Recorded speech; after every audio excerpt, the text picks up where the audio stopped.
नमस्कार.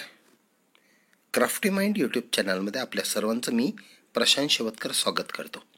WOL watch observe and learn पहा, निरीक्षण करा व शिका या उपक्रमांतर्गत आज आपण इयत्ता 7वी मराठी विषयाचा एक धडा अभ्यासणार आहोत. त्याबद्दल आपण जाणून घेऊया. आपण यापूर्वी माझे चॅनल जर सबस्क्राईब केले नसेल तर कृपया सबस्क्राईब करायला विसरू नका. म्हणजे अतिशय कमी वेळात अध्यापन करण्यासाठी उपयुक्त असे माझे चॅनल सबस्क्राईब केल्यानंतर मी अपलोड केलेला पहिला व्हिडिओ आपल्यापर्यंत पोहोचण्यास मदत होईल. आणि घंटी वाजवायला विसरू नका बरं का. चला तर मग सुरुवात करूया. इयत्ता 7वी मराठी विषयाचा हा धडा 14वा धडा. कवितेची ओळख. लेखिका शारदा दराडे, ज्यांचा जन्म 1979 मध्ये झाला. विविध वृत्तपत्र आणि मासिकामधून त्यांचं लेखन प्रसिद्ध आहे. गाडगेतील अमृतवाणी हा काव्यसंग्रह त्यांनी लिहिलेला आहे. त्याचबरोबर जिल्हा परिषद शाळा पिंपळगाव चिलमखा, केंद्र मेहुणा राजा, तालुका देऊळगाव राजा, जिल्हा बुलढाणा येथे प्राथमिक शिक्षिका म्हणून त्या कार्यरत आहेत. चला तर मग आता हा धडा अभ्यासूया. सुधीर जो असतो तो विद्यार्थी शाळेत शिकत असतो आणि त्याला काव्य प्रतिभा या विषयावर आधारित एक प्रकल्प शिक्षिका देतात. मग हा प्रकल्प पूर्ण करण्यासाठी सुधीरला काय काय करावे लागते. सर्वजण कवितेतून संभाषण कसे करतात, मग त्यातून गमती जमती कशा होतात, हे सर्व या एकांकिकेमधून मांडलेलं आहे. बघा, शाळा सुटली, सुधीर घरी आला पण कुणाशी काही बोलला नाही. काय विचारत होता बरे तो. आजोबांनी त्याला विचारलं, अरे सुधीर, केव्हा आलास? आजचा प्रवेश असा शांत कसा? याचा अर्थ सुधीर घरी येताना एवढा शांत कधीही आला नसेल म्हणून आजोबांनी प्रश्न केला. परंतु सुधीरचा प्रश्न, आजोबा, काव्य प्रतिभा वाढवा म्हणजे काय हो? आजोबा म्हणतात, कोणी सांगितलं रे तुला हे? सुधीर म्हणतो, आज शाळेत बाईंनी आम्हाला काव्य प्रतिभा वाढवण्यासाठी तुम्ही केलेले प्रयत्न हा प्रकल्प दिलाय. मला तर ताणच आलाय. बघा, ताण कोण्या गोष्टीचा आहे? काव्य प्रतिभा वाढवण्यासाठी तुम्ही केलेले प्रयत्न हा प्रकल्प, आणि म्हणून सुधीर एवढा शांत आहे. मग आजी काय म्हणते? अरे फार सोपं आहे ते. कविता करण्याची, समजून घेण्याची आपली आकलन शक्ती वाढवणं म्हणजे काव्य प्रतिभा वाढवणं. त्यासाठी तू प्रयत्न करायचे आहेत हे सांगितलं बाईंनी. आजीचं आपलं सरळ सरळ सोपं उत्तर. कारण आपण आपल्या शाळेमध्ये 3 शब्द दिले की त्यावरून कविता करतो, 3 शब्दावरून कथा तयार करतो. त्याच प्रकारचं हे सर्व आहे. सुधीर म्हणतो, पण मी हे कसं करू? आजोबा सांगतात, काळजी करायचं कारण नाही. आपण सर्व मिळून प्रयत्न करू. तुझी काव्य प्रतिभा वाढेल, कविता करणं, कवितेचं आकलन होणं, आणि हे सर्व काही तुला समजून येईल. मग याच्यासाठी आपण सर्व मिळून प्रयत्न करूया. मग कशा प्रकारे प्रयत्न करणार आहेत ही सर्व मंडळी? बघा तर आता. आजी, आजोबा आणि सुधीर दिसत आहेत ना तुम्हाला? आजी म्हणते, तुम्ही हो काय प्रयत्न करणार? आजोबांना प्रश्न. आजोबा म्हणतात, आजपासून आपण कवितेत संभाषण करायचं आणि संभाषण केलेलं सुधीर कागदावर लिहून घेईल. मग त्याला कविता पण समजेल आणि प्रकल्प सुद्धा पूर्ण होईल. आई म्हणते, सुधीर हातपाय धू आणि दूध घे. सुधीर म्हणतो, आजी मी कागद आणि वही घेतो, आताच आपण सुरुवात करू. चला तर मग दिवसभर बोलण्याची सुरुवात कशाने करायची आहे? तर कवितेनी. आजी दिवा लावते, मोठ्याने सर्वजण शुभम करोती कल्याणम आरोग्यम धन संपदा म्हणतात. आणि त्यानंतर मग आजी काय म्हणते? घरामध्ये लावते सांजवात, भाजी करते आता कांद्याची पात. बघा, यमक जुळलाय ना. झाली हो कवितेला सुरुवात. त्यानंतर मग आजोबा म्हणतात, काय म्हणतात आजोबा? आता म्हाताऱ्याचा वाढतो वात, नको भाजी करू तू कांद्याची पात. कवितेला सुरुवात झालेली आहे. आजी म्हणते, कधीतरी कशाला म्हणतील का हो, मी सांगितलेल्या भाजीला नेहमीच देतात खो. म्हणजे आजोबाला ती भाजी आवडली नसावी कदाचित, म्हणून त्यांनी बरोबर ते सुचवलं आणि आजीनी सुद्धा त्यांच्यावर कुरघोडी केलेली आहे. सुधीर म्हणतो, ए माझी सुपराजी, तुला आवडेल ती कर भाजी. आजीचा साथ देतोय सुधीर. आजोबा काय म्हणतात बघा. तू बनव भाजी छान छान चवळी, ए सुधीर आंध्रे इकडे दातांची कवडी. दातात कवडी बसवतात ना, दात जेव्हा पडतात तेव्हा जी बसवतात दात असलेली ती कवडी. आणि चवळीची भाजी तर तुम्हाला आवडत असेल ना. किती छान यमक जुळलंय बघा आता.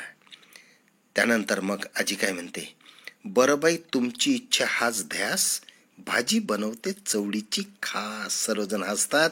बाबाची रात्रपाळी असते, म्हणजे रात्रीची ड्युटी असते. बाबा म्हणतात, अगं आई पटकन खायला देणं ग काही, मला ऑफिसला जाण्याची घाई, नाहीतर बॉस करू देणार नाही सही. उशिरा गेल्यानंतर काय गडबड होते हे बाबांनी इथं सांगितलं. सुधीर म्हणतो, कसली घाई कसली सही, आजीनं दिलं चपातीने दही. बघा एकदम डब्बा तयार आहे बाबांचा, आणि बाबा आता चपाती आणि दही डब्यामध्ये घेऊन जाणार आहेत. आई काय म्हणते बघा. काय बाई कवितेची कमाल, बोलतात नि हसतात तोंडावर धरून रुमाल. मजा येते ना. आजी म्हणते, आता सोड रे घराचा पाश, ऑफिसात जा आता सावकाश. बाबा ऑफिसला जातात, आजोबा फिरायला निघतात. आजोबा निघताना काय म्हणतात बघा. मला द्या काठीनी चप्पल, कोटाचं जोडून द्या तुटलेलं बक्कल. चला आता मजा यायला सुरुवात झालेली आहे एकांकिकेमध्ये. पुढे काय होते बघा. आजी काय म्हणते, तुम्हाला तर समजतच नाही, तोडून ठेवता काही ना काही. आई म्हणते, आई तुम्ही बाबावर चिडू नका, रागाचा तुम्ही हे का सोडा हे का. छानपैकी आजी म्हणते मग, म्हणे रागाचा सोडा हे का, कामाचा कामी घेतलाय ठेका, शिवणकाम शिकलीस पण बक्कल लावायला चुकलीस. याचा अर्थ आईला त्यांनी फटकारलेला आहे यामध्ये. आई काय म्हणते, चिडता का हो माझ्यावर, माया करावी सर्वांवर. आपण लहानपणापासून शिकलो, सर्वांवर माया केली पाहिजे, सर्वांशी प्रेमानं वागलं पाहिजे. आता सुधीर काय म्हणतो बघा. तुम्ही आता नका भांडू, भांडण ऐकून येतय रडू, लहान तोंडी मोठा घास, करपलेल्या भाजीचा सुटलाय वास. म्हणजे भाजी करपलेली आहे आणि सुधीर रोजतो, ताई येते आणि हे वातावरण नवीन असल्यामुळं तिला पण समजत नाही. ती हसते पण आनंदित होते आणि मग पुढे यात सहभागी होते. कारण कविता करणं कुणालाही आवडते. ताईला सुद्धा आवडत असावं, ती सहभागी झाली. बरं का आजोबा नाजी, दूर करू सुधीरची नाराजी, कवितेत मारेल तो बाजी, आई आहे का घरात पिठाची सोजी. ताईनी पण सुरुवात केली आहे भन्नाट अगदी. आई म्हणते, सोजी तुला हवी तरी कशाला, लाडू खातेस अन बशी ठेवतेस उशाला. मज्जा आली. आता पहा सुधीर म्हणतो, चला सगळे जेवण करू, चवळीच्या भाजीवर ताव मारू. तुम्हाला पण आवडत असेल ना चवळीची भाजी. मग सर्वजण एकत्र मिळून जेवण करतात. आपण सुद्धा आपल्या आई वडिलांसोबत एकत्र बसून जेवलं पाहिजे, ही चांगली सवय आहे. आजी म्हणते, रात्र झाली आता झोपा, उघडू सकाळी कवितेचा खोपा. आणि अशा रात्रीच्या प्रसंगी सर्वजण झोपेच्या अधीन होतात, झोपतात. सकाळी मात्र सर्वजण उठल्यानंतर मग सुधीर उशिरा उठतो, त्याला सर्वजण कामात दिसतात. सुधीर आईकडे जातो आणि आई काय म्हणते बघा. सूर्य उगवला चिमण्या उडाल्या. काय म्हणते, सूर्य उगवला चिमण्या उडाल्या, सगळ्यांच्या अंघोळी झाल्या, हवा सुटली आहे गारगार, अंघोळीचे पाणी केले गरम फार. तसं पाहिलं तर थंड पाण्याने आंघोळ केली पाहिजे, परंतु इथे गरम पाण्याने आता आंघोळ करतोय सुधीर. बघा पुढे काय होते. ताई काय म्हणते, सुधीरला आंघोळ कर पटकन, नाश्ता कर चटकन. नाश्ता आवडतो ना तुम्हाला, झालाय उशीर तुला, झटपट आवर मुला. ताई असल्यामुळं त्याला मुला म्हटलेला आहे. आजी काय म्हणते मग, आजोबांना द्या स्वेटर मफलर, आना कान टोपी, थंडीपासून बचावाची हीच युक्ती सोपी.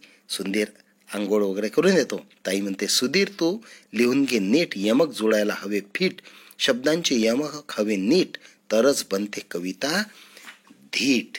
अशा प्रकारे मग सर्व वातावरण चाललंय. रात्रपाळीवरून बाबा परत येतात. कालचा विषय त्यांच्या लक्षात येतो. गालातल्या गालात ते हसतात आणि खुर्चीवर रेलून बसतात. बसल्यानंतर मग काय म्हणतात बाबा, कामाचा आलाय आता कंटाळा, द्या थोडे पाणी टाकून वाळा. वाळा टाकून पाणी सुंदर लागते बरं का, आपण सुद्धा पिलं पाहिजे. आई कणिक मळत असते. कणिक तुम्ही नंतर मळा, अगोदर शिऱ्यासाठी रवा चाळा. आवडतो ना तुम्हाला शिरा? तोंडात पाणी आलंय ना? आई काय म्हणते पहा, तोंड धुवा, आंघोळ करा, खा गरम शिरा, मग सुधीरच्या डब्यासाठी बटाटे तुम्ही चिरा. बाबांना बटाटे चिरायला सांगितलेलं आहे आईनी. मज्जा आहे ना. पुढे आजी काय म्हणते, सुधीर आवर दप्तर ठीक, नाहीतर कचऱ्याची येईल त्यात पीक, टापटीपपणा दररोज शिक. आपलं पण दप्तर अगदी टापटीप ठेवलं पाहिजे, असा चांगला संदेश या काव्य पंक्तींमधून आजीने दिलेला आहे. सुधीर काय म्हणतो पहा, आजी आई खूप छान, मला नाही कशाचीच वान, तुमच्या वाचून हलेना पान. कारण आपल्याला आपल्या घरचे सर्व खूप आवडत असतात. आजोबा सुद्धा होकार दर्शवतात. तेवढ्यात बाबा काही पुस्तके सुधीरच्या हातात देतात. तेव्हा बाबा म्हणतात, बस झाला कवितांचा पाऊस, अशाने थोडीच पूर्ण होणार हौस. पुस्तके दिल्यानंतर, हा घे थोरांच्या कवितेचा मळा, वाचून लागेल तुला कवितांचा लळा. सुधीर कवितांची पुस्तके वाचतो, त्यात तल्लीन होतो. त्याच्या चेहऱ्यावर एक समाधान असते. घरातले सर्व त्यामुळं खुश असतात. आणि मग सुधीर काय म्हणतो, बाबा आई ताई आजोबा आजी असं झालंय वाचू किती, कविता अंगणात उतरल्या अति, त्या मी वेचू कशा अन किती, शांताबाईची बाग अन सुर्वेची गिरणी, गदिमांचे घर आणि बाल कवींची फुलराणी, चेतवले भावनांचे मोहोळ तुम्ही मनी. सर्वजण टाळ्या वाजवतात, सुधीरचे अभिनंदन करतात. तो प्रसन्नतेने प्रकल्प लिहून शाळेत बाईकडे सादर करतो. निश्चितच खूप छान असा प्रकल्प त्याने आपल्या बाईकडे सादर केला असेल. आली ना मजा तुम्हाला या पाठामध्ये? आणि मजा यायलाच पाहिजे, कारण आपण प्रत्येक गोष्ट मन लावून केली पाहिजे. तुम्हाला हा व्हिडिओ आवडला असेल तर कृपया शेअर करा, आपल्या मित्रांपर्यंत पोहोचवा आणि सबस्क्राईब करायला विसरू नका.